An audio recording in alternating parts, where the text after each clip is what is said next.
Joining us now on the show is one of the best in the business. Dick Enberg has won 13 Emmys as a sportscaster, writer and producer, and 9 National Sportscaster of the Year awards. He's called just about every major sports event, including 8 Super Bowls, the World Series, Olympics, and Wimbledon, just to name a few. He's just written a new book, which is a must-read for any sports fan. Published by Sports Publishing, LLC. The name of the book is Dick Enberg, Oh My! It is a great pleasure to welcome Dick Enberg to the program today. And Dick, thanks for taking a few minutes. I know you got a busy schedule of football going on, but appreciate you joining us in Sarasota. How are you? Oh my, Doug. Glad to talk to all your fans on the Sun Coast. And yes, it is an exciting time. We boil down to the final 4 games of the NFL season, and Dan Deerdorf and I will be up in New England to see the Super Bowl defending champions go against Cincinnati this weekend. And now's the time when every snap of the ball creates something that has a possible impact on what's going to happen all the way to the playoffs and the Super Bowl. Have you ever seen a year like this, particularly in the NFC, where so many teams with losing records are still in the playoff hunt? Well, it's comfortable for those fans, I guess. You could be 3 games under 500 and sweep the deck the rest of the way and might make it into the playoffs. It's been an interesting season. Many years that I've done the NFL. In fact, this is my 37th season. So often it was the NFC that had all the powerhouse teams. I can recall an NFC teams winning 13 consecutive Super Bowls, and the AFC wondered, when will our time ever come? Well, this year it certainly has been a much more contentious side of the NFL on the AFC. So many more good teams, or at least teams with superior records. Dick, this is Bob Smith, the former senator from New Hampshire. Yes, Senator. It's great to talk with you. Did you ever think you'd see New England have a World Series? Well, the fans, I talked to some folks this week up in Boston, and of course the afterglow from that World Series is still very much alive and pulsating. And in fact, some of the New England Patriot fans wonder, wait a minute, we've only won 26 out of 27, and you're still talking about the Red Sox. But that's understandable. You know how lean those years were. I'm sure living up in New Hampshire that you had a lot of Red Sox fans in your constituency, and yeah, sure did. Good for them, and good for the Patriots. I guess everything that goes around comes around. Well, the Patriots are well supported up there and well loved, no doubt about it. Of course, the Red Sox did kind of steal the thunder a little bit this year.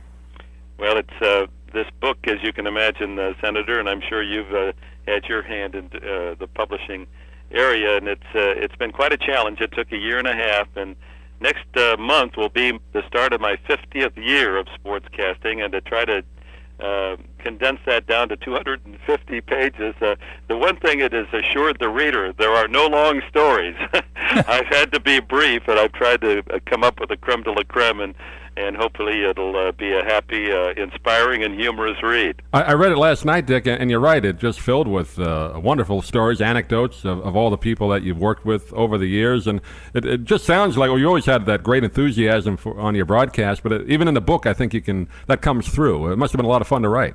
Well, it's hard to hide passion, and it's difficult to disguise one's good fortune in life. And to think that I've rubbed shoulders with greatness all these 50 years, and coaches and players that I've had the opportunity to interview and know and follow and report upon. And then, of course, the Hall of Fame characters with whom I've shared a broadcast booth. Think of the good luck that I've had, from Merlin Olsen to Bill Walsh to Phil Simms to my current partner Dan Deerdorf in football, and McEnroe and Chris Everett in tennis, and Johnny Miller in golf, and Al McGuire and Billy Packer in basketball. I mean, it's been a joy to look forward to every assignment because of the people that I get to share the fun of life and the fun of calling sports with. Dick, you worked with Kurt Gowdy, too, didn't you? Briefly at the same time. In fact, in many ways, Kurt laid the asphalt on the road for Enberg to take over at NBC. In many areas, I replaced Kurt when he moved on. And a lot of great announcers, and certainly Kurt is in the top 3 all time, would have resented a bit a young guy coming in and taking the job that he once had. And that hasn't been the case. We've remained friends. I know he lives down in Florida now, and I owe very much to him as a mentor. And I've always appreciated not only what he has given to sports, and he was around at a time where one man called all the big events. I mean, in 1 year he would call the baseball World Series, the NFL championships, and anything else that was important, including the Olympics. So Yeah, I'm really, he's one of those many that when I say I rub shoulders with true greatness, he certainly is in that category. those were the days when you guys did it without the color comment. You had to do it all yourself. Yeah, that's a good insight. A lot of people say, well, 50 years, but what's it been like? I said, well, let me take you back to the start, living on a little farm in Michigan and going to a one-room school, and we didn't have that picture in that box that told us everything. We looked at the dial on our radio and imagined what was happening and dreamed that maybe someday I might be a good enough athlete that I can play right field for the Detroit Tigers. And those dreams, Senator, I contend that maybe radio helped in our imagination. I'm sure it did, and allowed us to dream far away. And those dreams have really taken me to a great place. Well, I really identify with that. I grew up in Trenton, New Jersey, so I used to take a train down to the old Shibe Park to watch the Phillies, but I was actually then a New York Giants fan, and so I would go up to the Polo Grounds or Ebbets Field, and so I grew up with Russ Hodges, Ernie Harwell, Vin Scully, when those guys did those, and of course Byron Saum, who used to do the broadcast for the Phillies. And Red Barber and Mel Allen, too. Red Barber and Mel Allen, absolutely. Yeah, the Yankees. Yeah, great. Just really terrific. And it's why it's so sad to hear all this stuff about the steroids and all the stuff going on today. Because I don't know if you realize it, but as kids idolized not only the players but the announcers. We had a lot of respect for even you still remember the phrases that like not only yours but bye bye baby with Mel Allen and Doctor was Red Barber. Yeah. It's just great. It was really great. I grew up on it and loved every minute of it. I remember one time taking a train back from Philadelphia to Trenton with all the Giants players on it, and Russ Hodges was there, and they all. I wasn't a big autograph man, but they all gave us. They all talked to us. It was fun. Isn't that interesting? As kids, we weren't autograph fans. My idol was Ted Williams, and I'd hitchhike into Detroit every time the Red Sox came to town just to see my hero, and occasionally they would walk to the ballpark from the hotel, and we would walk behind them, never daring to ask for an autograph or a handshake. To be in their shadow was the thrill enough. And you mentioned the announcers being important, and I bring this up in the book, that the obligation and the responsibility of that microphone and the chance to influence, and hopefully in positive ways, is a power we have, and we dare not abuse it, and we should use it, and there are times like these when we need to all speak out. And I contend that sport is a microcosm of our entire society. It is. And it is a reflection of what we have become. And most of it is good. And most of the athletes that I meet and I talk about, I'd like them as neighbors. I'd like my children to use them as role models. There are a few that demand most of the headlines, that color it negatively, and hopefully we can control that. And this last month has been a real challenge, hasn't it? Dick Enberg joining us. The name of the book is Oh My. It's published by sportspublishingllc.com. And just to amplify, Dick, what the senator was saying, as a kid myself growing up Long Island, always wanting to get into broadcasting, there were three people that I got the most enjoyment listening to call a game. Marv Albert was one, of course, with the Knicks and Rangers on radio. Kurt Gowdy we talked about. And you, with just the great TV play-by-play. The national games obviously came to New York, but I would have loved to have been out in Southern California with you and Vin Scully, Chick Hearn. That must have been a great area just for the local fans out there. When I moved out from Indiana after earning my master's and doctorate in Indiana, where I got my first big start doing Big Ten games for Indiana's newly formed network. In fact, the senator will remember this name. Phil Jones was my first color man on those broadcasts. I remember that. For 30 years was a Washington and White House correspondent, so it was a pretty nifty team to start. And then to go to California, I coached and taught at Cal State Northridge, San Fernando Valley State College then, and to think about being able to listen every day to, when the sport was in season, to Vin Scully in baseball, Chick Hearn in basketball. They had another outstanding announcer, Tom Kelly, who did the University of Southern California games. And then for a quarter, I could read Jim Murray every day in the L.A. Times. That was a pretty good place to grow up. And Bob Miller with hockey out there, too. That's right. He came later, right, and he's certainly one of the top hockey play-by-play men. One of my favorite projects that you did, Dick, growing up again, watching TV, was Sports Challenge. I loved that show. That was a great show. Well, I loved doing it. You can imagine, Doug, that as a young announcer, I was in my early 30s, and we would do 3 shows in a day, tape 3 shows on one of the old movie lots in Los Angeles, in Hollywood, and that meant we needed 4 teams to have 3 shows. That's 12 players, and then 3 mystery guests were 15.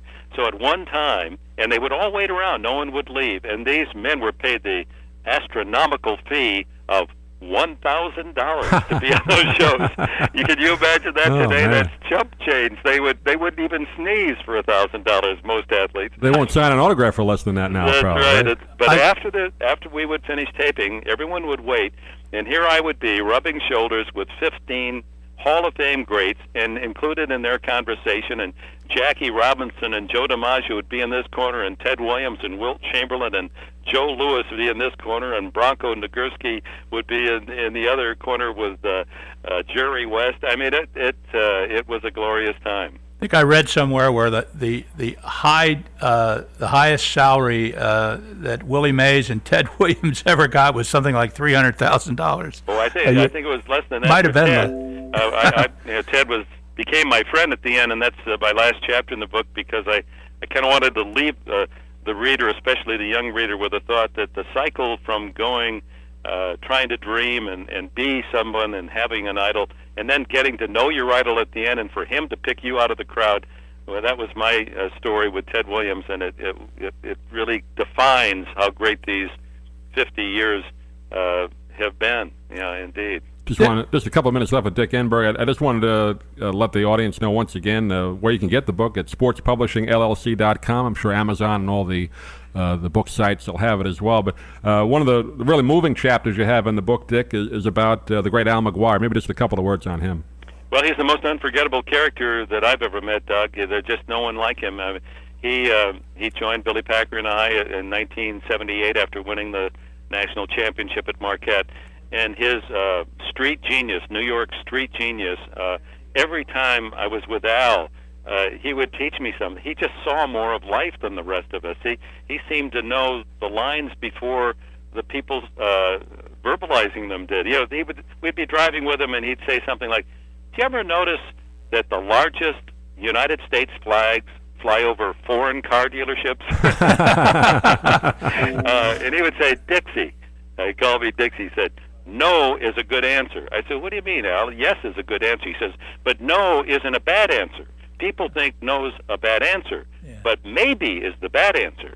Yes is the one you want, but if they tell you no, that's okay too, because it allows you to go on and find somebody else who says yes. But we say maybe to our children, maybe to our compatriots at work, or to our neighbors.